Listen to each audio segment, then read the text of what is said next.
I can cover in this time, I will try covering that, right? So now,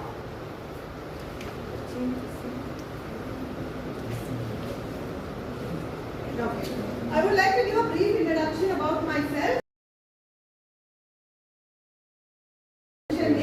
But people know me by the name Shabna. So my main profession has been, I've been in psychological counseling. I deal with people with stress, anxiety, depression, relationship issues as well as student counseling. Apart from that, for the past 8 years, I've been into training. I do also have a YouTube channel which goes by the name The Counseling Corner, which is as a passion. I have some educational and motivational videos in that, but not very active now due to hectic. And I have recently published a book which goes by the name Unshakable. What's Unshakable? Nothing can shake out, right? Yeah, because wherever I went, whether I was in counseling or when I went to colleges, even to corporates, even to experienced people, one thing what I saw is lack of confidence. That self-doubt they had. No, I can't do it. Now I want to see how many of you don't have that. When I ask anyone to come forward and speak, people do hesitate. Right? And even in corporates, when some good position is given, people hesitate to take it up, thinking we will not be able to do it. Right? That's the reason I came up with this book, and this talks about how to overcome limiting beliefs, gain that unwavering confidence, and manifest whatever you want to manifest in your life. And that has been recognized by the Golden Books Award, and I have applied recently for the International Author Excellence Award, and it's been shortlisted. It's in the 5th round. I'm just waiting for the result. That is a little about me. So now, okay. So now I would just like to start the session with a story about me, right? So that you people, because I just asked sir, what is the main thing which has to be addressed, lack of confidence. But even any college I go, mostly it is that thing only. Students don't have that confidence, so I just want to share a bit of a part of my life. See, as a child I was very thin and I was always made fun of by everyone, right? My sister was looking very beautiful and I was always compared to my sister at home also, right? So what happened is that I used to be always upset looking at myself in the mirror, and I still remember looking at myself in the mirror and crying and asking God, why did you create me like this? And because of this, what happens when your mind is disturbed? Will you be able to focus in studies? So I was not able to focus in my studies, and I used to play. And because of that, any time I got the mark sheet, I used to be severely punished by my mom. Literally one day she even burnt my leg with a hot spoon. So much of punishment I used to get, and I was always a disturbed child. But in my heart I used to long. When students go perform in theatre, dance, give speeches, I used to wonder why I am not able to do, why I don't have these talents, right? That is why I was disturbed. And a turning point in my life came when I went to 7th grade. One of my teacher, Mrs. Chandra Mohan, whom I still remember and I keep talking about, she was my history teacher as well as she was my class teacher. So she keenly observed. See, everything what I am telling in my story would be a learning for you, and I will be asking questions. When I stress on some word, that's something you have to make it. She keenly observed me that most of the time I am withdrawn, sad, upset. So she came up to me and she tried talking to me and understanding why I am so sad. Initially I cried and said nothing, but slowly I started opening up to her and told her I am so ugly, I am so thin, no one loves me, I am not good in studies, I don't have any talents, right? I am such a waste. So you know what she did? She just held me tight and she told me, don't worry, see, God has blessed you. Maybe she told lies, but she told me this. God has blessed you with very lovely features. So when you grow up, you will turn out to be a very beautiful girl. That touched my heart. Why? Everyone is saying something negative and putting me down, but someone is telling something positive. So that touched my heart. It influenced me so much that every time I stood in front of the mirror, I did not see how thin I was, but I started to answer. So what happens in school usually? I think you can't relate. School apologies. You like a professor or a teacher, you feel like studying the subject, right? Because I've been a counselor in school also. You don't like a teacher, You start disliking the subject also. Right? You get aversion to the subject. I have students complaining to me that. Right? Same thing happened to me. I started liking history so much. And day and night I will study only history. And during after the exam, when the papers were distributed, you will not believe, I got the highest in history. Why? Because I was studying only history. Then the entire class applauded, and the teacher then counseled. I felt really good. Sometimes, like everyone appreciating me. And then the teacher came up to me and said, when you can do so well in history, why not other subjects? You have the capacity. The only thing you are not putting in hard work and giving you 100%. Whatever she said, I loved her the most. I used to take it very seriously. After that, I put my whole heart and soul in studies, just study, forgot about my appearance, forgot about everything negative which is there, and I was just studying. Slowly I started improving in my academics and started getting pass marks. And when I went to 10th grade, Tamil was my second language, where I used to get beating because of that subject getting single digit. I passed out with 79%. Right? That was my turning point, one turning point. But still, my confidence was not there. My self-esteem was very low. Still, I longed that I go and stand in front of the people and talk, or I go on the stage. That confidence was low during the college time also. So many opportunities I used to get, but I used to say no. Why? Because of lack of self-esteem, lack of confidence. I always said no to that. But this turning point came when I was doing my post-graduation. I did my master's in social work. So when I was doing my post-graduation, we were 45 students, 5 girls and all other boys. So I remember why I asked her to come first row. Even now, anywhere I go, I take the first row. It's my habit from very long time. So I was sitting right in front. Suddenly one of my professors, name is Dr. Shekhar, very strict person. He just walks into the class with a sheet of paper. He came and announced that the very next week there is going to be an inter-college fest, where 7 to 8 big colleges would be participating, and from each college one student would represent and give a speech. And whom did he select? Yes. So he just handed over the paper to my condition. I was dumbstruck, right? I'm a very calm and cool person, but I started reacting and shouting and crying without my knowledge. Why? All the past experiences, right, where I was rejected, made fun of, all these past experiences came to my mind. I would not be able to do it. So I started screaming, literally, and we left the class, went to the staff room. I went to the staff room, I pleaded and cried. Even the head of the department, others came to my aid and said, when this girl is not comfortable, why are you forcing her? Ask someone else. But you know what he said? He said, I don't want to discuss this matter further. She's doing it. That's it.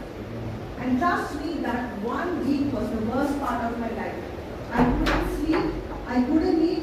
Repeatedly, my past experiences were coming to mind, people making fun of me and laughing. Everywhere I went, I used to carry the paper, read it again and again with tension. Even in the dormitories, I go for eating, I will see the paper in my hand. And finally, the day came when I had to give the speech. So I was standing in the backstage. One by one, the college name was called, and the people were going, and these students were giving such amazing speech that gave me even more tension. I started thinking, my God, they're talking so well, what am I going to do? That fear I might forget, or something might go wrong, people will make fun of me. Right? Many of us have that fear, right? Why you all don't come out because of that fear? People might laugh at me, people might make fun of me, right? We will make some mistake. That is what is stopping you from doing something. When I call you to come and speak, right? Do you agree? So then what happened? Finally my college was called the College of PhD Arts and Science, and I was just standing there, I was frozen. I could hear my friends saying, Khatija, come on, go. But I couldn't move. Suddenly I saw Dr. Shekhar. So I just remember walking to the podium, taking the mic and saying, God, please help me. After that, I started with the speech. And I did not even look at the paper because it was so by heart. So many times I've been reading that. So slowly as I was giving the speech, but more and more confidence. And somehow hear everyone applauding. And no, I could hear them whisper, hey, which girl is this college from? So when I went back, everyone appreciated me. The most important is Dr. Shekhar was standing there and he said, I knew she will do it, and she did it. Right? So after that, that was a learning. Trust me, throughout my childhood I was unhappy, thinking God has not given me the talent, I cannot go on the stage. If only I knew that yes, I had the talent, I would have not been an unhappy child, I would have not missed so many opportunities in our life. So what I want to make you understand is that each and every one of you have the talent. It is only that, self-doubt which is holding you back. So I was lucky, I had Mrs. Chandra Mohan in my life, Dr. Shekhar. Everyone will not have someone to push you, to make you understand what is your strength and what is that you can use to come up in life. So now it happens that you have to find out what is your strength. So that I will be telling you how to do it. Right? So now when I have told this, so whenever I call you to come in front, you will be confident to come and speak? Yes or no? See, there is a fear which holds us back. How can we overcome the fear? Just by facing it again and again. I went to a particular college, it was an IT college, the students, none of them were responding, none of them wanted to come. After that we had an activity where we made them come up with their talents and all. Right? And what is the best part of the session? They have written, you made us overcome our fear and you made us come out of our shell. Right? It is very, very important, trust me, because that is going to become the biggest obstacle in your life if you don't have the confidence. Whether you are going for an interview or wherever it is, more than the knowledge, what we see in the interview is the confidence level you have. Right? We'll see how you have to display that. So this is what I put. This is one of the sessions which I took. See, now you just give me the mic and tell me to talk the whole day. I will not even see how many audience are there, but I am able to talk. How is that? How did it happen? Here, I realized, yes, it's not my thing. After that, you thought that I could easily go and speak? No. After that, I also had tension here. But if any opportunity came to me, I grabbed it. Though I had tension, that shivering, I went and spoke. And now it's become so casual. Right? So face the fear again and again till the fear disappears. That is one learning which you have. Okay. Now, this is one slide I would really like to talk about. See, trust me, wherever I have gone, even with the people that I have trained, the senior most people, senior managers also. When I ask them one question, I ask everyone, because so many students are there due to lack of time, if it's a whole day I didn't ask. My first question is, I used to tell them to introduce themselves with a goal. What is your goal in life? That I ask. Even at that age, they still don't have a goal. They will get retired. And the goal is, I want to be happy, I want to be healthy, right? Particularly, they don't have any set goal. That is the reason they didn't do anything much different in their life. So in our life, I tell you about 3 types of people and you all can choose what type of person you would like to be. First is survivors. Example is the beggars, right? What do they want? Food to eat, clothes to wear, shelter. More than that, they have no eagerness or aspiration for anything else. So what will happen? They will be in the same level. One day they will die. Do you agree? Yes or no? Yes, ma'am. What is the next category? Maintenance oriented. Who are these maintenance oriented people? They also don't want to make anything big, no goal, no aim in their life. They just want to maintain their life. Good example is, now don't take anything personal, okay? Just examples I'm doing. Good example would be a person who's in a government job. Right? In the morning, get up, go ready, go to the office, work, get the end of the month, the salary they get, and they're happy with that. They don't think of doing something different.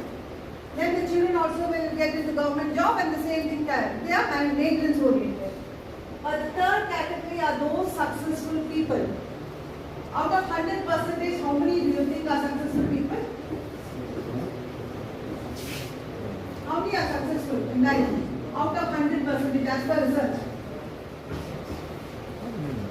Someone who's discovered, someone who's very popular. You can say take Thomas Edison. 5%?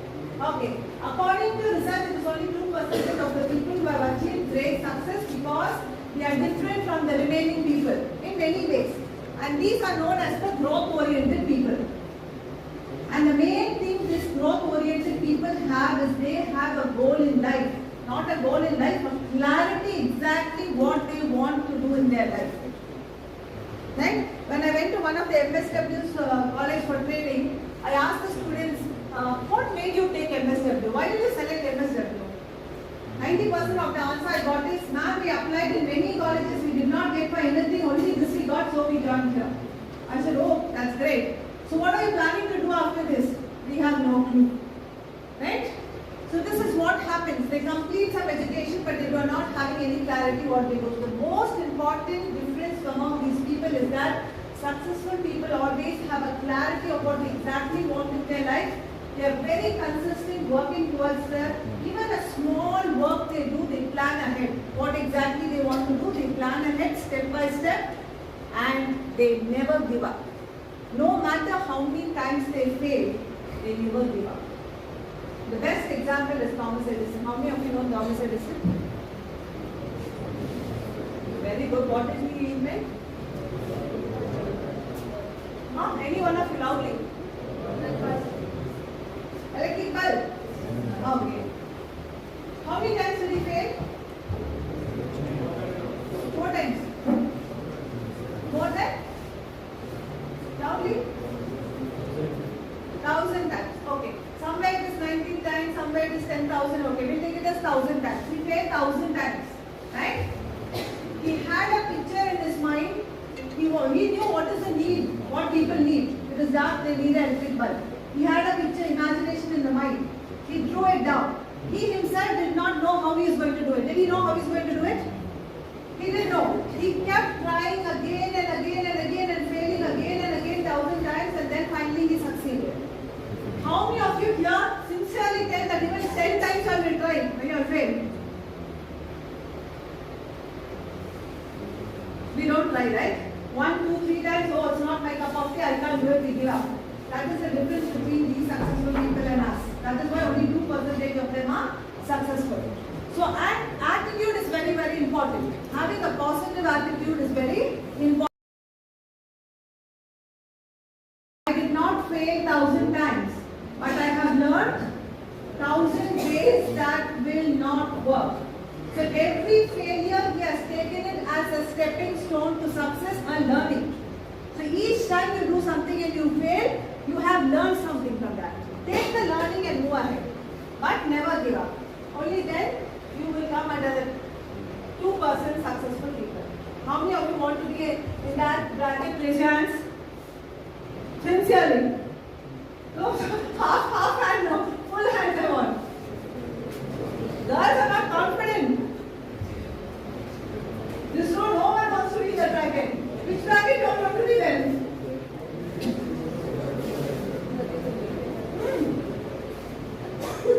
I don't want to come out of the comfort zone. Yes, doubtful. Okay. This is very important. Okay. So why I am telling you this is, why I am talking about this is more because people really going looking out for a job. Most of them, what happens sometimes, I have seen people who have studied a particular subject is not doing anything related to that. Right? They just take up everything, especially marketing, they take up because that is what is available, and then they get frustrated when they are not able to achieve the goal. Right? That is why people get very dejected and upset. Why? Because they did not have clarity what they wanted to do. You have to always follow your passion. Do something which you love doing, which gives you happiness. That's very important. That's why you have to have a goal. So a goal means, can you tell me what is your goal in life?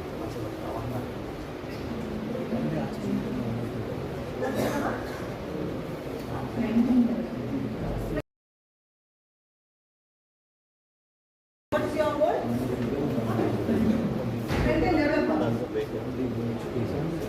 Anyone else has a different goal here? How many of you have many goals? Raise hands. How many of you have many goals?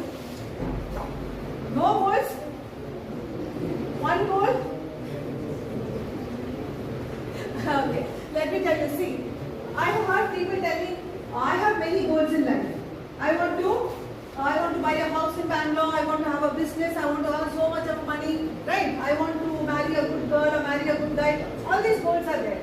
All these are known as the desires. Sometimes desires remain desires, right? Goal cannot be too many. If you have too many goals, that is not a goal.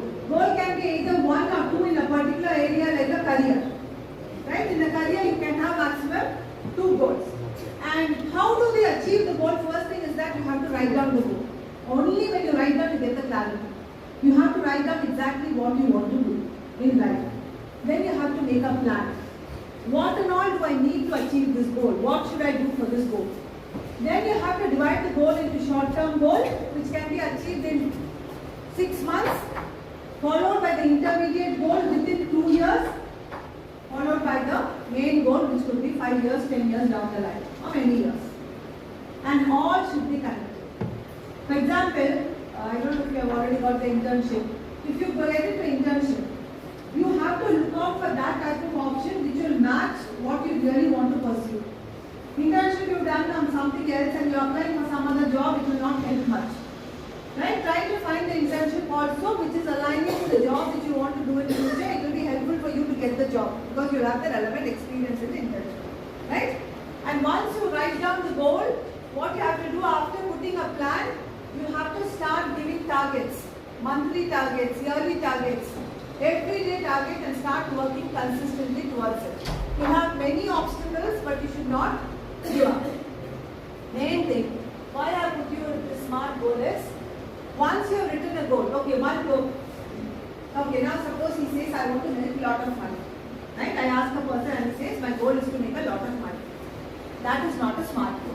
After identifying your goal, write it down and make it into a SMART goal. So what is a SMART goal? Specific, S for specific. You have to be very specific how much money I want to make within how many years. Maybe I want to make 10 lakh within 2 years. Got it? It becomes specific. I want to lose weight. How much weight in how many months? Now your boss, you're working, your boss comes and says, hey, meet the sales targets, make the sales targets. Or he says, increase your sales. You don't know how much. He has to say, increase your sales by 15% in 6 months. Then it becomes a specific goal. Any doubts? You understood what is specific? Second is measurable. Your goal should be in numbers. You should be able to measure the goal. Within 1 year, I wanted to do this. Okay. You can take an example. Within a month, 2,000 sales. Right? So within a week, how much sales? How much you have to achieve the target? 500. So within the week, if you could have done more or you could have done less. But you're able to measure within a week where you're able to do. Again, divided within a day, how much you have to do. So that you're able to measure your goal. Next is attainable. If you are zero in general knowledge and aptitude and say, I want to clear my IAS examination and become an IAS officer, it's not going to happen. I want to earn 10 crores in 2 years, it's not going to happen. So something which people have achieved is called the attainable goal. It should be relevant to your RankBook. Any goal which doesn't have a timeline is not a goal. Within 2 years, within 3 years, within 5 years, only then you'll be pushing yourself whether you're going with the right way. You have to hear from you, right? Tell me what is the next view. If you have something, you can just let me know.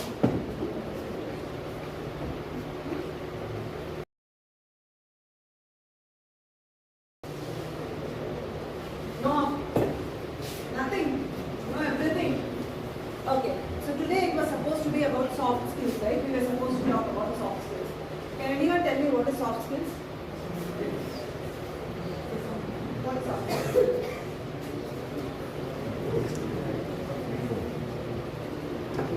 People are too shy. What is soft skills? Communication is a soft skill. Okay, good. Okay, now listen. Skills, when you put in your resume, right? Resume is the passport for you to enter into an organization. Why? First thing, you will be sending your resume to the organization, right? And the particular format, those things should be left. I will not be able to do it here fully. But in the resume, you will be putting 2 skills. One is the hard skills and one is the soft skills, right? Hard skills will be related to your field. Maybe coding, programming, networking, whatever you all have. Like advanced Excel, analysis,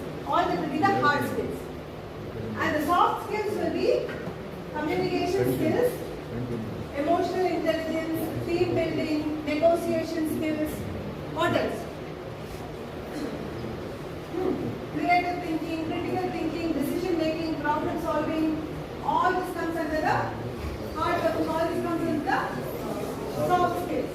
Now, in the organization, only hard skills are not taken into consideration. If you have only hard skills, it will help you to crack the interview sometimes and get into the organization, but it will not help you to grow in your organization. You will remain stagnant. Even now, people who want to get into leadership roles are taking courses and trainings for leadership skills, communication skills and empathy. And the most sought out skill now is the emotional intelligence for a leader. Every organization wants a person who is having emotional intelligence. What do you mean by emotional intelligence? EQ. IQ will help you get the job, but you will not be able to thrive. You will not be able to grow if you don't have EQ. EQ is emotional intelligence. Emotional intelligence is how you can understand the feelings or understand other person, how you can understand your own feelings, how you can behave accordingly, right? And you can help people. In that many things come. Going further, I'll tell you. So these are some of the soft skills which are written here. Teamwork. You should have the ability to join with the entire team, take others' perspectives and work in collaboration. Right? Problem solving. Communication. Ability to adapt. What is ability to adapt? Adjust. Being flexible. Every organization, I was in the interview panel, wants someone who's flexible. Let me give you an example for IT itself. I was working in Volvo IT and I used to generate offer letters for the candidates. Trust me, when we just had 2 openings or 3 openings, we used to get more than 500 CVs. Okay, different ways it will get shortlisted, that's a long process. But after that, when we have to select for 2 positions, we always select 3 people. One is in the backup. If one doesn't join, anything goes happen, we need not spend time and money again when that is process of interview, we can take that person whom we kept as a backup. So in that, one girl was selected, very good technically, cleared all the rounds, finally she came to the HR round. Managers were very happy with her. I was told to generate the offer letter. I generated the offer letter also. The next morning I got a call from the manager telling, please hold on, don't give the offer letter to her. We had a backup convoy, give the offer letter to him. And I don't know what you're going to tell her something and tell that position is on hold or we don't have the position and put her off. I was so surprised what happened. So in the HR manager said no to her because in the HR interview the student was asked, sometimes when the projects are there, you have to be flexible, you have to stretch till 8 o'clock. Work timing is 6 o'clock but you have to stay back till 8 o'clock. And what did she say? No. She said, I am a child, I am a single, I have a single parent, my mom is not well, she gets very panicked if I go late, so I will not be able to stretch. That one reason became a reason for her to be rejected from such a nice job. The manager had to say, if the person is not technically sound, I can train the person, right? But if one person has a negative attitude, then I will have problem in the team. If one wants to go early and is not ready to stay back, then no one will be ready to stay back. So that's small. So in the interview, it becomes very, very careful to think twice, practice properly and go. Any single thing which you say also can become the reason for you to get rejected.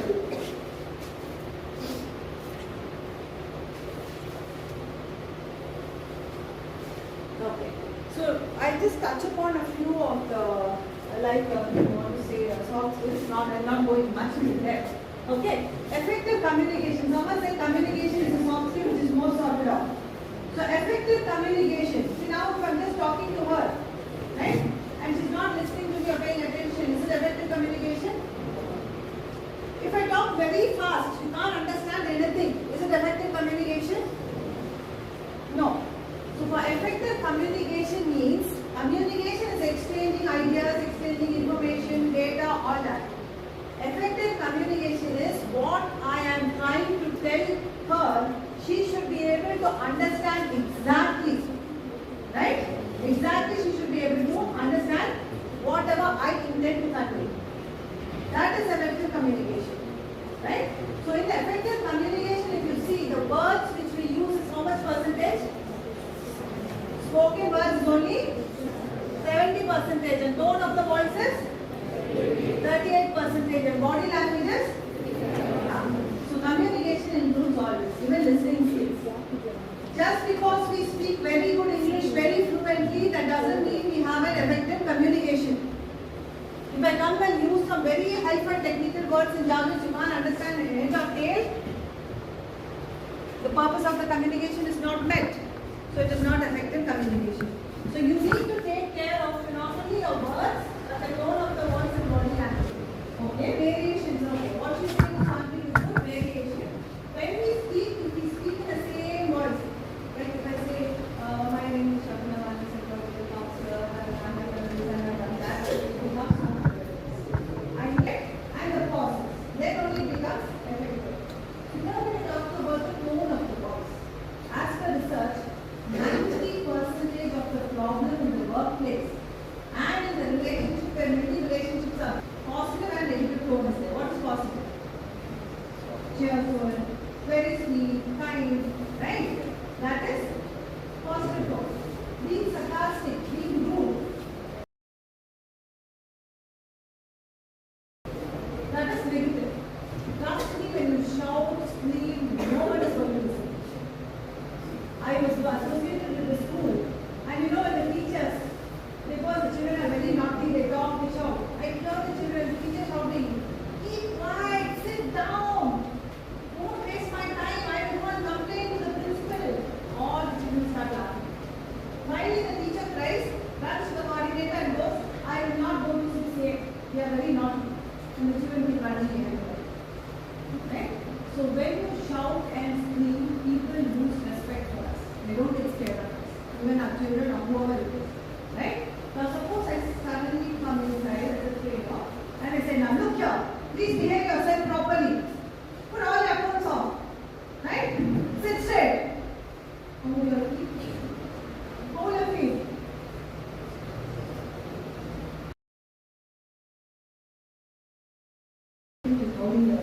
Right? So suppose if I come and tell you now children, this is going to be a very important session. It's a humble request, please put your phones off and pay attention, sit straight. It is better, right?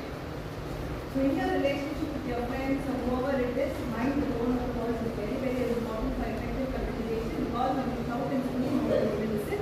The communication is not going to be effective. Body language. What all is included in body language?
go to the next. The shoes we are wearing, well polished, have a separate set.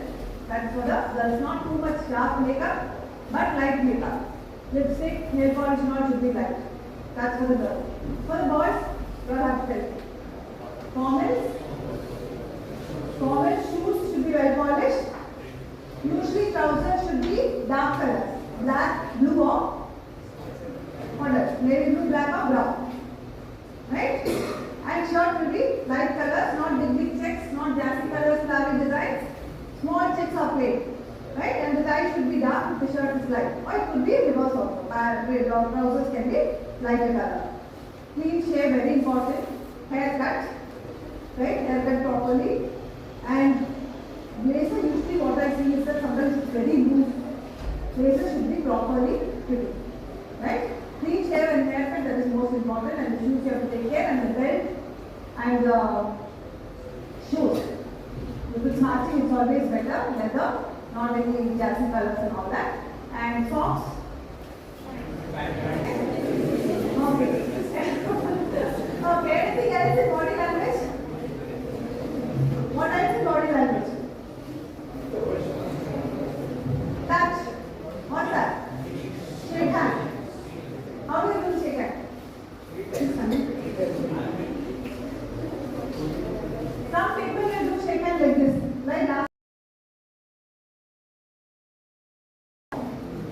What does it show? You're not confident or you're not interested. Right? Some will give like this, pressing. Nicely they press. Once I went to the University of what else handshake is there? If you give not firm handshake like this, again shows the lack of confidence. So when you are giving the handshake, her palm and my palm should face like this. And it should interlock properly like this. Her palm and my palm are together. And a firm. That shows your confidence. Right? And holding the hand for some time also, like this, that also is avoided. Thank you. Once I had been to the event. I had been to an event and there was a person who came and gave me a hand. He was so excited to me. I said, hey, Shabnam. He came and gave me a handshake. I also very excited and gave him a handshake. Suddenly he saw some other person standing there and waving at him. He said, oh, hi, how are you? When did you come? Right? That shouldn't happen. Just 2 seconds, you have to do. The next most important is the distance you stand. That also matters. How much distance you should keep? If it's a very close person, intimacy of friend, you're hugging, it is 18 inches. If it's your friend, a family member, right? Or if you have to give a shake hand, 1.5 feet to 4 feet, that will be one arm distance. Right? Some people stand hard and give handshake like this, that also will be there. One arm without stretching. One arm is fine. If it is social, we go out for gathering and if it's an unknown person, even more than 1 feet is fine. Right? So you have to keep in mind all these things. Okay. So I just want 7 of you here. Come, now when I spoke about confidence, nothing I want to ask you to give up 7 of you here. Kara, you want me to call? Yes, ma'am. Okay. Please come. You know, when I come to call you, I put your head down and you all call you all only. Please come. Yes?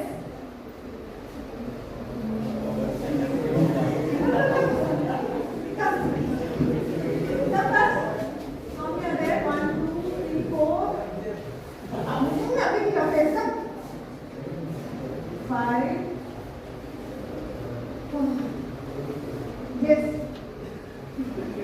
Don't laugh. What's better laugh? Sunday.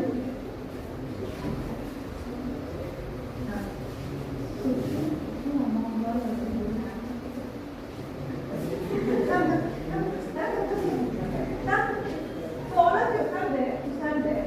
You just stand here, a little further here. Okay, now little this side. One arm distance, take and turn that side. Turn that side. Little turn, not in that corner. One arm distance, turn that side. Turn this. Okay, turn it. And then do this.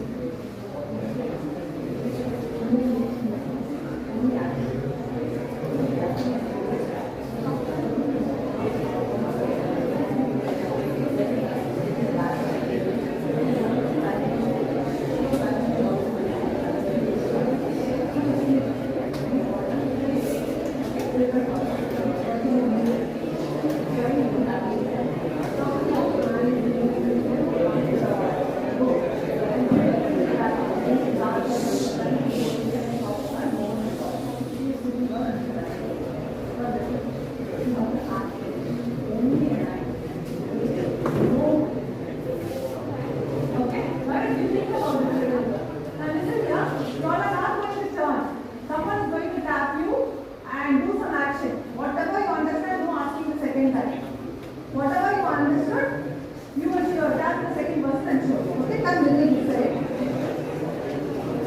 Okay? This one. Okay. Second. Becca. You have to observe properly the questions for you. It's not that only they are doing.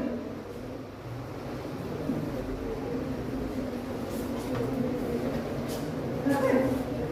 Roll forward. Next.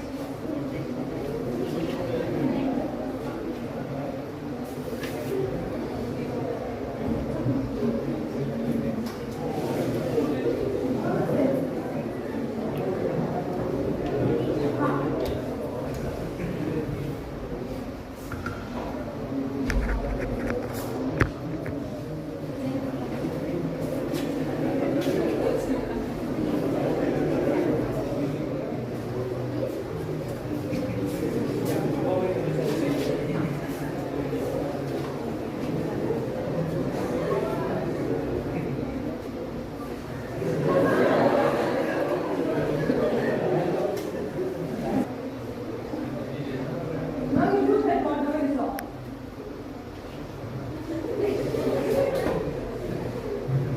Okay. Okay, now you must observe what he is doing, right?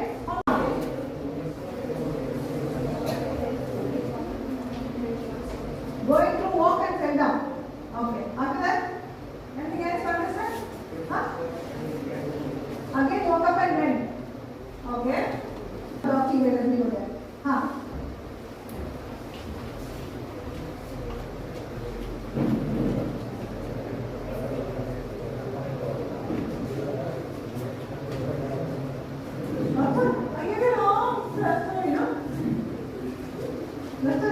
Okay, so much here. What he did and what he did. Can you compare?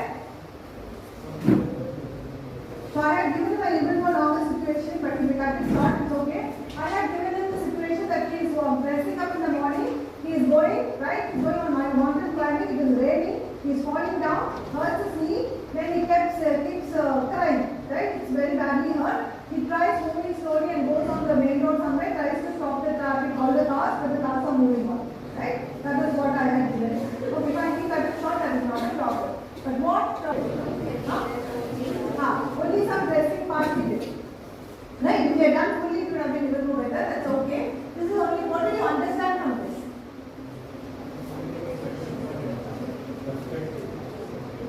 Communication. What else? Non-verbal communication is very many things. Oh, you can go ahead. Thank you. Okay. Just see where let me tell you the learnings. See, non-verbal communication is very, very important. Sometimes what happens, a person says something, but the person means something else. They don't tell the truth. Even in the interview, you tell me that's all, so you get caught. Looking at your face, your eyes, your facial expression itself, people can make out what you are talking. So it becomes very, very important to observe a person. Even if you are working in the organization, to observe other person. That is why listening skill is important. Keep the mobile out, don't keep scrolling down. Even when the children or anyone is talking, pay full attention and pay attention to the non-verbal gestures as well as what the person is trying to say. Because words only 7%, right? Most research shows most of the work in the organizations, also especially in schools, is being done again and again. So much of material and so much of time is wasted because of miscommunication.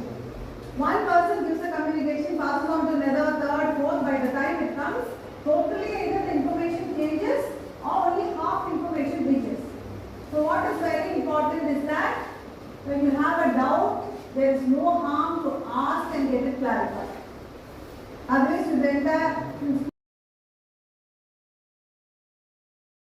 because parents are coming. Teacher, coordinator goes and tells one teacher, head teacher goes and tells the other teachers. They then pass it on to other teachers. And finally, what happens? Friday evening, principal comes for a round to see if all the charts are put properly. And she says, what I told. I did not tell this is not what I was told. Please remove everything and redo. Material is wasted, time is wasted. The teachers have to take the charts and go home, do it and come. So much of stress and pressure. Blame game. You did, she told, she did, like this. So blame game comes, which is not acceptable in the organization. So understood, non-verbal communication and tone of the voice is very, very important, as well as the pace of the voice is very important. Pace, now you see Modi ji speaking. That's the example, I don't need to explain. You see how he speaks? He takes a pause. He says a sentence, takes a pause, then says a sentence. He is known as one of the best speakers. Why? People can understand. Right? So when you speak to someone, whether you speak in Kannada, whether you speak in English, not a problem. But what you are trying to convey to the other person should be exactly understood by the person. That is effective communication. Any doubts? Yeah? Okay. Emotional intelligence, I will not be going in depth, but you have to understand what it is. See, under emotional intelligence is how you can have empathy and try to understand another person's feelings. Right? So under these 5 things now, one is motivation. Motivation, I spoke about goal setting. Goal setting and having motivation means others can motivate you. Come on, do it, then you do it. That is not enough for you to be successful. You have a inside that motivation should come. I want to do that. Burning desire should be there. That is what we talk about. In motivation, we do the entire goal setting, how you have to do the different goal setting, how you have to plan, how to give targets, how to achieve that. Self-awareness. What is self-awareness? Very, very important. When you set a goal, right? I told you it should be a realistic goal. How can it be a realistic goal? Only when you are aware about yourself. You need to be aware of your skills. You need to be aware of what is your strengths, what is your area of concern, which can become an obstacle for you to achieve the goal. What are your likes? What are your dislikes? What makes you sad? What makes you angry? What makes you happy? All this information about yourself you should know. Only based on that information you have to set a goal. Right? Now, suppose you get very angry or short tempered, right? And this happens in schools and colleges also. I give an example, a particular child comes and tells me, ma'am, no one likes me. No one wants me to be my friend. Everyone are pushing me off. They don't want me to be in the group. Right? Why is that? One person who doesn't want you like you, it's okay. Why? Everyone are not liking you. And where is the mistake? That particular person. So self-reflection has to be done to understand why no one is liking me, what am I doing? So then we understand this girl is very sarcastic, very rude, she makes fun of others, or she collects all information, she's in the group, she goes and passes on to other groups, right? That is the reason everyone are avoiding. So self-awareness can be done by 2 ways. You have to sit and write about yourself. Like suppose you are a person who gets angry and most of the time you shout. You have to write what makes me angry. When do I get most angry? What do I do when I get angry? How it is affecting me? How it is affecting others who are around me? Right?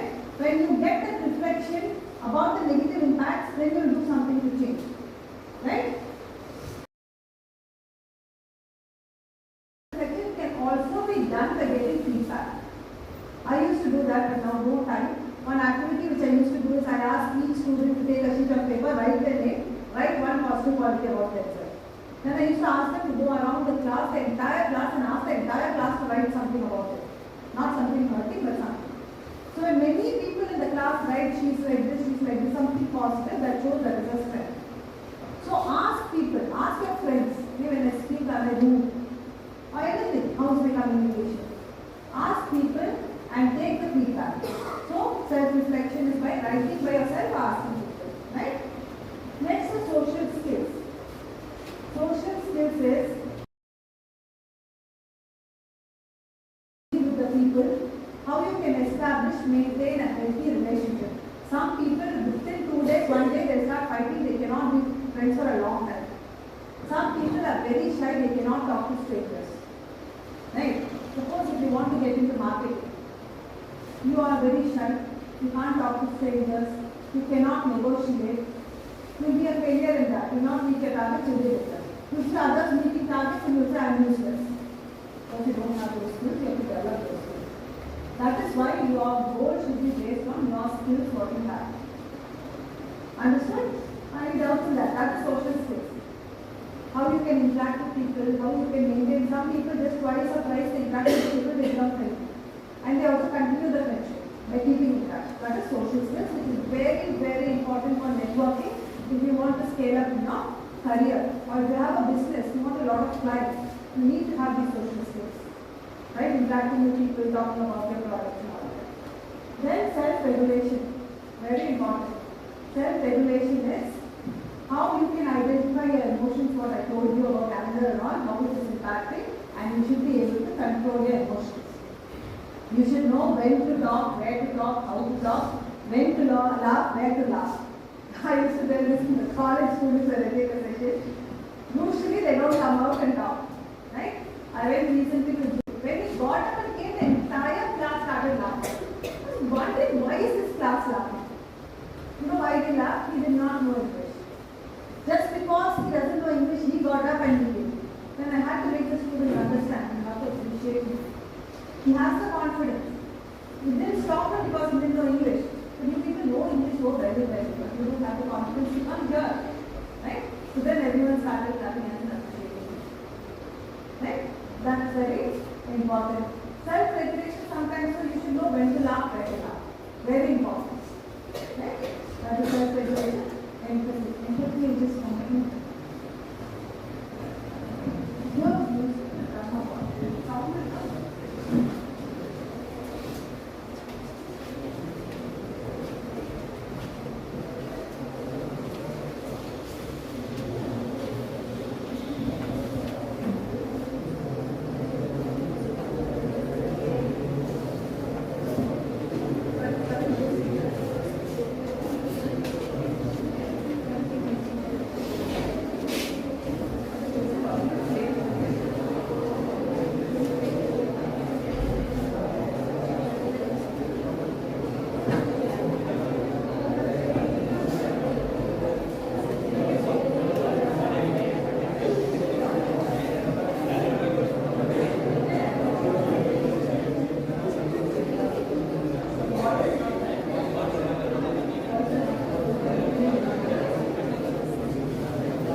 do you understand from it? You watched, right? Whatever you understood. Come on, good, then. What do you understand? Good, you said. Very good. It's a way to say appreciating the work. Very good. Appreciating the work.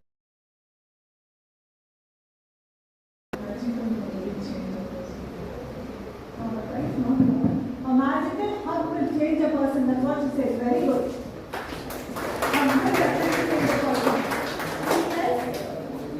Any other realizations you got? Something what you understood. Respecting all. Very good. Respecting all irrespective of their status. Right? Whether he's a doctor or whether he's a watchman. Very good. Good for that. What do you understand? Whatever they work, we should thank them. Thanking them. Very good. You are having very good noise. Thanking them for the work which they have done. Good. Last one. Voice. Now they think why this happened.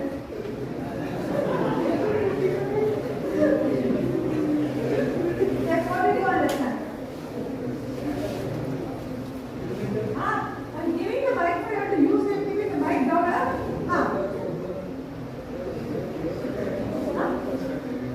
Okay, respect everyone. Good.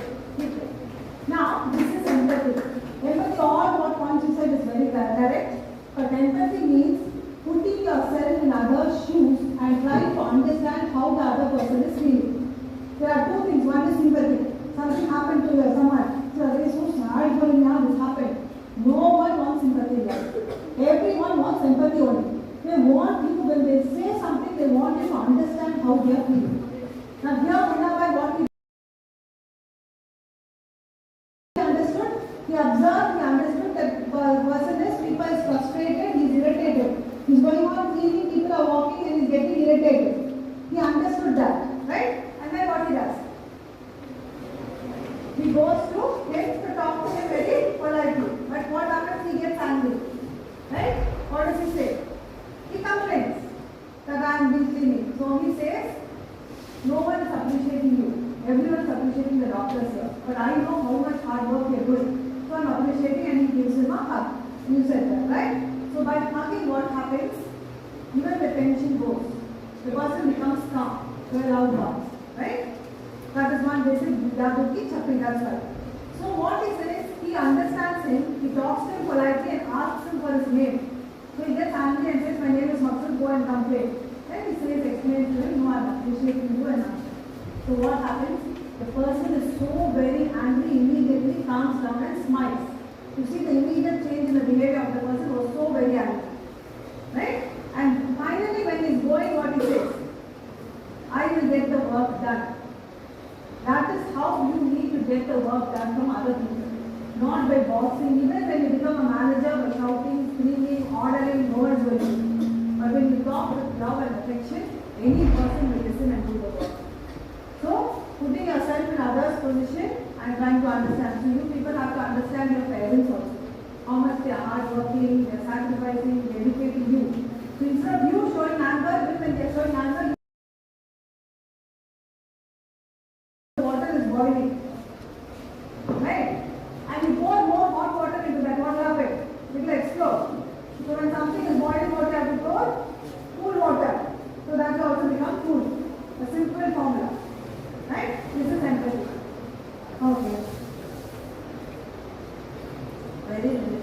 Okay. Second, next one I wanted to talk to you about is personal branding. Which is very, very important. Whether you want to do business, whether you want to go work anywhere, you have done a final, this is a final year, right? Yes. First year. Okay. So now itself you will have to start because you will be applying for an internship also, right? Branding yourself is very, very important. Branding yourself means, like suppose it's me. What people are talking in front of me is not my brand. What people are talking behind me is my brand. I do counseling, I run counseling to so many thousands of people, I have done training for so many people. So what people talk are, when I'm not there, that's my brand. That is how they refer me to some other person. Right?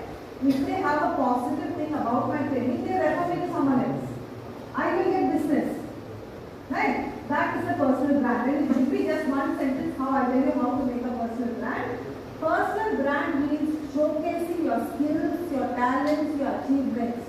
She might be so much multi-talented, but she's keeping all her talents to herself. It's of no use.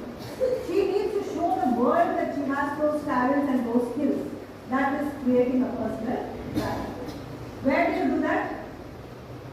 Where do you showcase your skills, talents, knowledge? Now everyone are doing wrong. Where? After COVID. In social media. Social media, many people, old people are dancing and showing the talents, right? So everything is put in the social media now to show to the world your talents and your achievements and your value, right?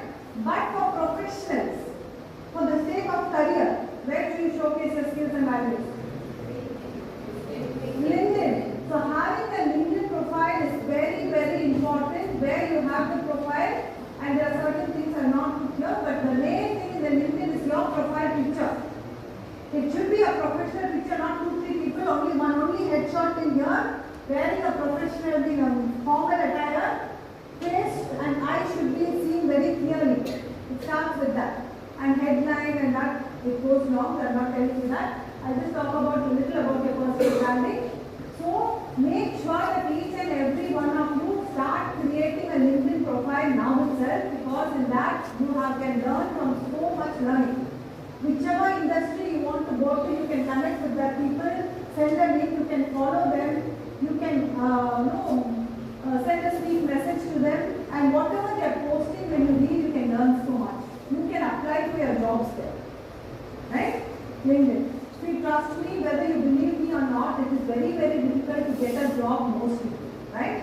And many of the organizations want easily they get the job. It's not like you climb up and down and you don't get a job. So it's very, very important for you to start networking now itself with the professionals who are related to your field. So what you do in LinkedIn, create a profile, go to others' profile also, and see who's related to the industry you want to get into. Start following them, start reading the posts, start commenting, start liking. You have to be, just having a LinkedIn profile is not enough. You have to be very active. At least 15 minutes or 10 minutes a day, you go into it, see what it is. You start posting. Make some nice posts related to your topic or your skills or strengths. Right? And you can start posting them. Right? That is very, very important. This is one-line brand you have to make. Why I am telling you this one-line brand is someone asks you something also. Like, what do you do? Such lengthy sentences you should not use. It should be very concise. When you are speaking to someone or writing email also, it should be very short. Use minimum number of words to convey. Even your CV, resume which you make should not be as structured, should not be more than 1 page. Only 1 page it should be. That is what is looked forward for. Right? So when someone asks what you are doing, you have to say it very briefly the main points. What should be covered? This is called as a one-line brand statement to all. You have to talk about your aspirations. Right? Who helps target audience? For me, if I say, I am a passionate, I can say, trainer or psychological counselor. Who helps? I have to talk about my clients. I can say students, IT professionals, women, they become my audience. With what problem? I can say stress, anxiety, the soft skills, whatever there is. Using which skills and which approaches. That's all this I have to say. Elevator pitch, when you tell about what you are doing, even in the interview, it should be very crisp. So just take an example. Who's going to give an example? This is for finance, if you are for IT. I am an aspiring finance analyst, right? Who helps businesses. My businesses is my target audience. Make smarter financial decisions. That is the problem I'm addressing. Using what? Data analysis, forecasting. Now I just given here. What is the aspiration? I am an aspiring financial analyst. Now can you people tell me a planning statement for your into IT, right? So what you will say, I am an aspiring. Why you are aspiring? Because you are precious. I am an aspiring what? Data analyst. What are the positions are there? Huh?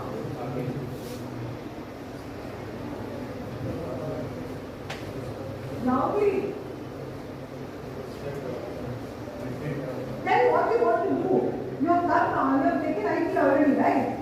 So you have a thought of which field you want to get done. Coding or Java, web developer, testing. So whatever it is you can tell, I make a brand statement for yourself. Right? Whom do you help? Who are your target audience? For IT people? Businesses. Businesses are your target business relationship. Okay? Businesses will come. And then what will come? What's the problem? What problem businesses face? If you help. No. Okay, I think let's go to second year to understand that. What problems can you face being solved in IT for businesses? Data management? Security, very good. Security, yes, cyber security. Method, approach, you will adopt, skill you will apply, you can do it there. Understood? This should be your brand. Instead of giving a big lengthy thing, this is what you have to say. Crisp, clear, concise, to the point. And a person will be able to remember also what you do. Any doubts? This is called the brand speech.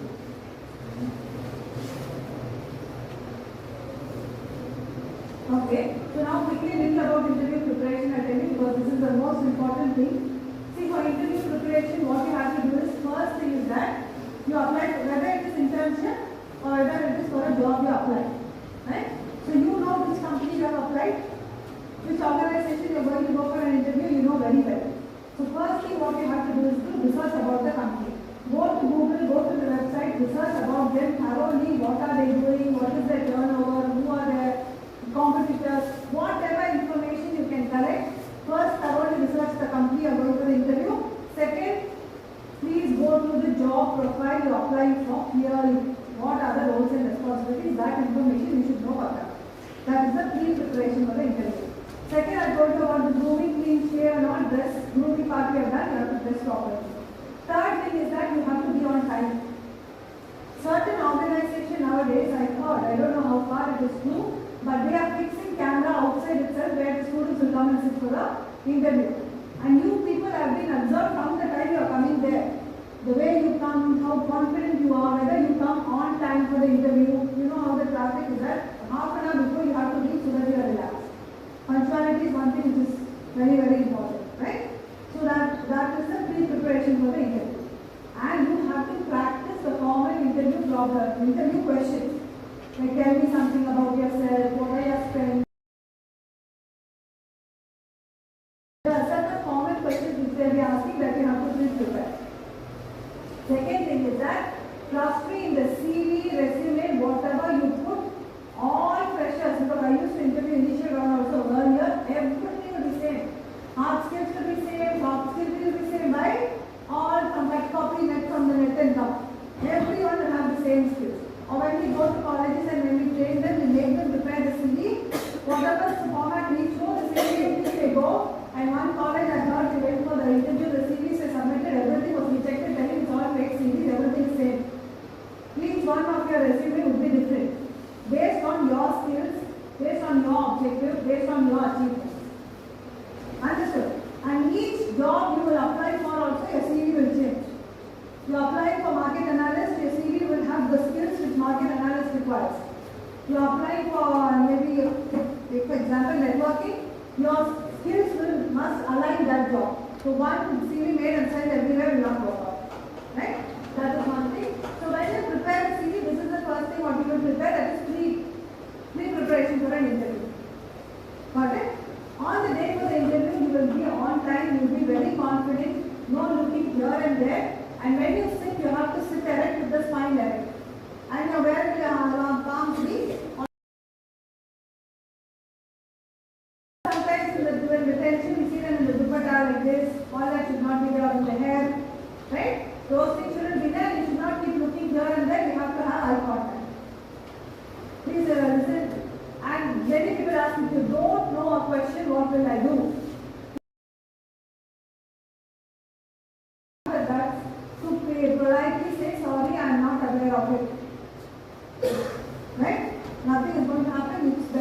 because that shows that you are telling the truth.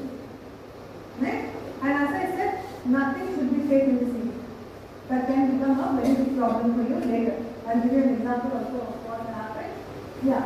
And you have to, there is a structured way of answering every question which we teach in the training. Your answer when you are giving it should be structured. Right? It should follow a sequence. Right? And tell me something about yourself. Don't keep telling my dad is doing this, my mom is doing this, I have one brother, I have two sisters, which anyone I heard that. No one wants that information. And about you, what information is in the CV also they don't want. Tell what the employer wants to listen. The employer wants to listen what are your skills, what is your achievement, any experience you have in that related field, how you can contribute to the organization. That is what they want to listen. That's what we are try telling only this. Next thing is that. So this I am not going to do now. When the limited time is there. See now. The training, what we teach you different methods of answering the question, but different questions. We have a method which is known as the SO method. We have a PI method. Tell me something about yourself. We have a method called PI method. I will not put that here. Lack of time. And only the STAR method, which is a very famous method, I have put here. So this method you can use only. They will ask you what is your skill. And you say soft skill, right? You say I'm a team player, or you say problem solving skills. Each and everything you write in the CV, you should be ready with a story for that. An example. They ask, tell me one situation where you have successfully solved a problem. Tell me one situation where you have successfully collaborated with the team and come out with some success. You should be able to. That's why I said they can understand if it is not right. It is very important. So for these questions, like tell me about the time you handled a difficult situation or describe a time you worked in a team to solve a problem. If you are told that is your skill, this question can come. So you need to use a STAR method. S stands for the situation. It must come in order. What is the situation? When was it? My first year, second year, during my internship, what was the problem? That you are right. Can you see that? I did it during my third year of e-com. I led a team project of financial analysis. That was the situation. What was the task which you had to do? We faced incomplete data which resulted delay in report submission. Why? They had to submit the data in report. They did not have enough information. As a result, submitting the project became delayed. That was the task. Now what is the main thing which they are looking after? What did you do? What action you did? Because you are saying you solved the problem. You are a team player. So what action you did? So I conducted, I coordinated with the team members together to gather the missing data, consulted a professor for guidance and restructured our analysis approach. So here you are clearly showing the steps which you had taken as a team player and as a problem person who can solve the problem. And what was the result? What was the result there? You completed the project on time. You delivered accurate insights and received a positive feedback from the professor. So like this, for every soft skill or every hard skill, you should have a story. When did you do it? What did you do it? What was the result? It doesn't stop there. You have to conclude with telling what did you learn from this experience. Wrote it there. What did you learn? What is pressure and find solutions quickly, which is also a skill which is required in the corporate. Even when you are so much stressed as a leader or a person, you need to stay calm. You can't react. Only then your mind will work, you can take a proper right rational decision. Right? So understood the STAR method. We are talking about when was it, what was the situation, what was the task given to you which you could not do as a problem, what action did you do, what was the result for that, and what did you learn from that experience. This is called the STAR method.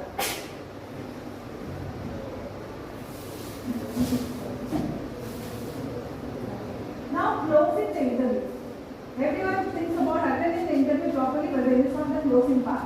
The closing part, what you have to do is that just talk something enthusiastic about the role or something to make the interviewer very keen about the role, you're very much interested. Summarize that. Right? After that, you need to ask the interviewer some questions to show again the keen interest in the job. What questions you ask? How much is the salary? No, that's what you ask. No, how much is the pay? What questions you ask? You need to ask questions about the work culture. How is the work culture here? What are the growth opportunities? What does success mean in this role for me? The role which I am going to get. So how do you calculate success in this?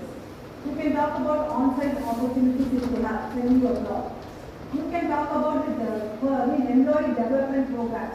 They conduct a lot of training programs for employees. They identify what is your skill, they give you the training so that they can help you, motivate you, so that you can upgrade and contribute to the organization. Ask these questions.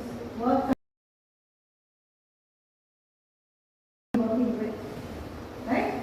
These type of questions, but never ask what is my salary in the first thing itself. What are the benefits, what are the salaries, you should not ask unless and until the interviewer asks you about that.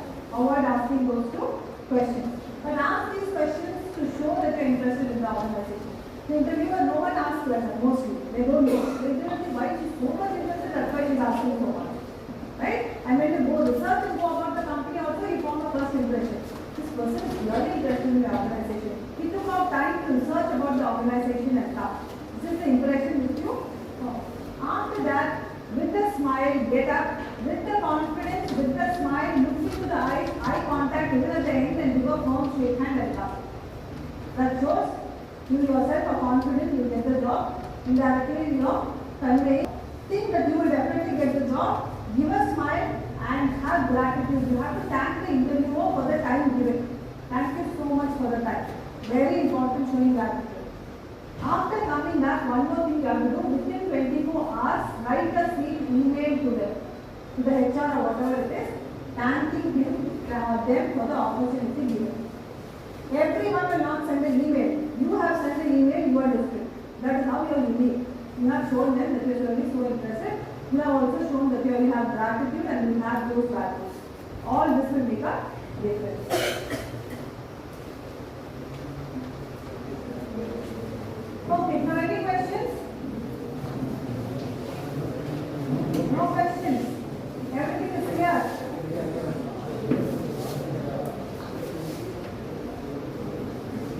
Okay, now, maybe, are you sure you have no questions? Everything is clear?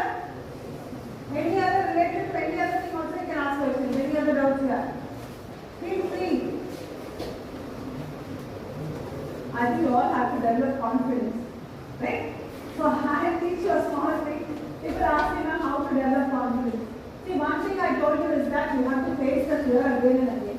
Every opportunity, if you can't ask question and come and stand here and set up your own classroom, you know, then how will you go face others? Trust me, whether you go to an organization also, if you have to go in your position, you have to do presentation, you have to. Right? I'll give you a small example. Why I am telling you to talk, always first round itself there is a chance of you getting rejected. Don't think I am being harsh, I need to tell you the fact. See, when I was working in an organization, when we have 4, 5, not even 4, 5 IT freshers, when we have an opening, we have hundreds and hundreds of CVs going in.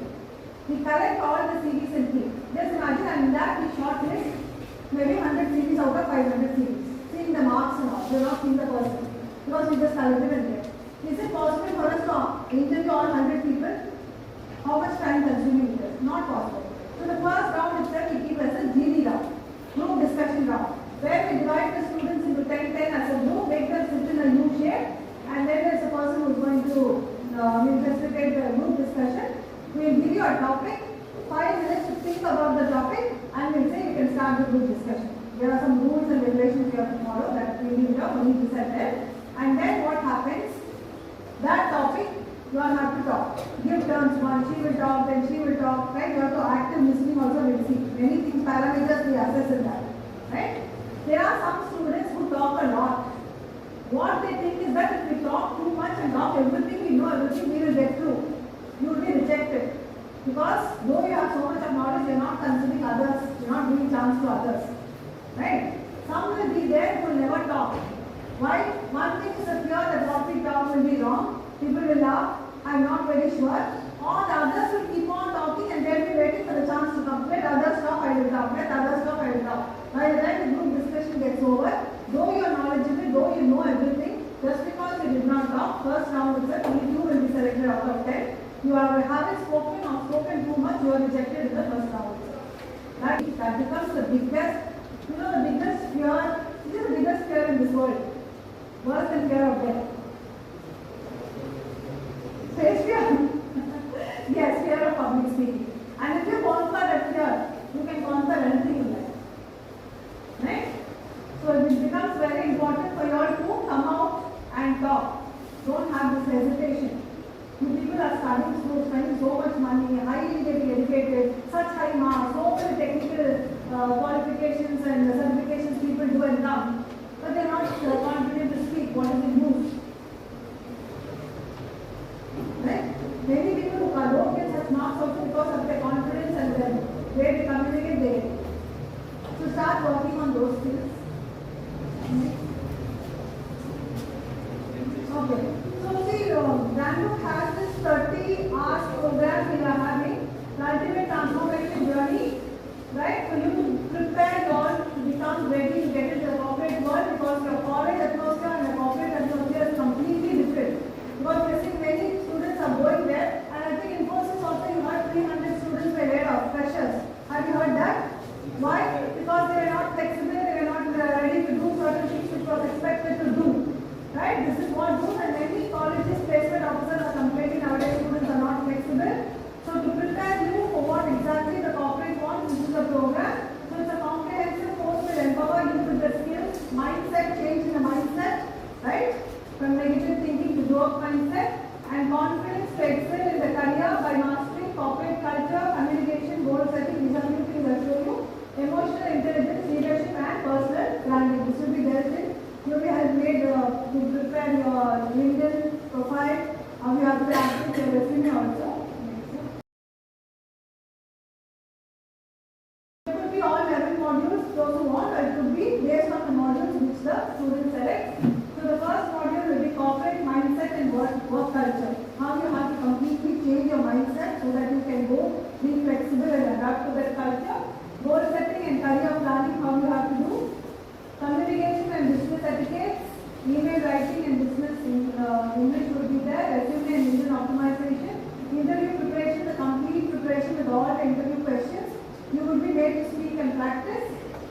Teamwork, networking, collaboration will also very much. While these topics are selected based on the topics which I am still doing for the corporates. So already working in the senior position, because this is very much asked for.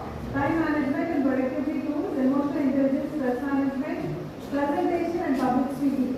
They will really help you to overcome your hesitation to speak in front of others. Personal effectiveness and leadership habits. These 11 modules we have selected, so this will be custom as per your need. So the course benefits, yes, it will definitely help you to overcome this shyness and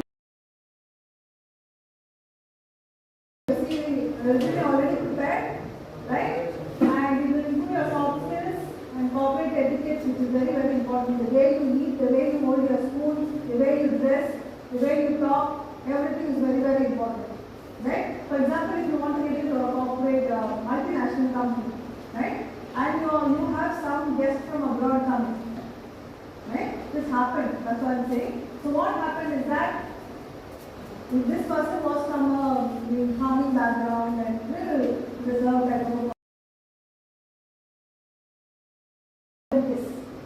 so they came and hugged them also this, and he felt very uncomfortable and he did something, he showed some action, right? That itself he was called by the manager and said, see, this is not your up to the mark. You don't know how to behave with our clients, right? So it's very, very important for you to understand the culture of others and how to behave, learn how to network and lead, and try to not only get the job, but to stay there in the job without being laid off, as well as to grow in your position, right? So all these topics will be covered in this. So if you're ready to transform, then you have to get in touch with RankBook, right? If you're interested for the course, you have to get in touch and then you can go to this. I'm just telling one thing which I wanted to convey. In your resume, most probably ensure that you don't write anything wrong. I'll give you an example for this. This is also when I was working in Volvo IT. Apart from generating offer letter, I used to do the reference check. So the reference check, they will ask you to give you 2 numbers. They will call and check about you, whether about your nature, about your behavior and all that. So most probably you will be giving your professor's name. Right? So they will call and check with your professor. That is reference check. It's okay. You know someone, you've given their name, so they will tell good about you. And you will give the names also, people will say good about you, right? Definitely. After that, there is something after you join the job which is known as the background check. So background check, mostly companies, what they do is they outsource it to other companies. There are other companies who do only background check. Check about you, especially if you are an experienced person. Right? In big organizations, they do that. So one person was a very good person, very talented person. He somehow wanted to get into Volvo IT because his cousin was there. He had only 1 year of experience, but he wanted to get it, but that job description said 2 years of experience. So he paid money somewhere and he got a fake certificate telling 1 year experience. 1 year experience he already had. All the interviews cleared, such a nice candidate, he was, the team leader loved him so much. Immediately he was sent to Sweden for 6 months training. They invested so much because the headquarters in Sweden, he was sent to Sweden. Already 3 months got over. His training was going on, he was doing very well, he was very happy. After 3 months, the background verification report came. The term is red, orange or green. Green means fully clear, everything is fine. Orange means something which can be considered. Red means he has to be thrown out of the job, there is nothing consideration. The experience itself, 1 year is good paid. They consulted the other organization now and they came to know that he did not work in that organization itself. Immediately they called and they said, inform the person to immediately leave everything and come back. Then the manager or his team leader started arguing, no, he's a very good person. I've already spent so much and the new project is coming. I don't have a person in that skill. He's already trained 3 months. If he goes up, it will be a problem. It's okay, we'll manage. Anyway, he's very good, we'll keep him back. But the HR manager and the center head and all came to a conclusion, no. So when it is safe for all, you can't show this partiality. He's done such a big fraud. Tomorrow, how can we trust? More than anything, trusting the person is very important. So when there is no trust on him itself, we cannot rely on him in our organization. So though he took 3 months training, he was called, no notice period, nothing, he had to leave the job. That is why now anything which is in the future should be the right thing only which you have. Do some additional courses, do training, take up whatever you want, additional things. Put what is there for which you have a certificate, which you have genuinely done but nothing, okay. This would be the order. Now any questions? You are going to talk.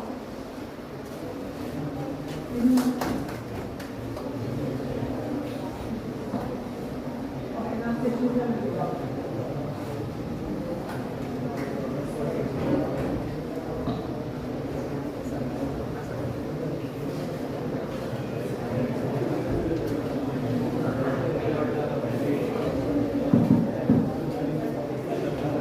Good afternoon, all.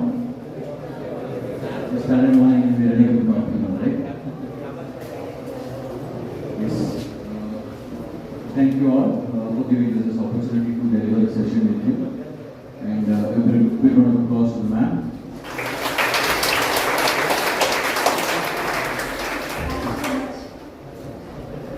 This is the only power of the student. Mr. and Mr.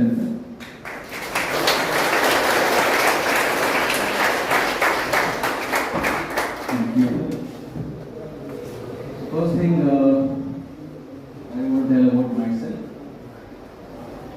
So, what did I learn from this session?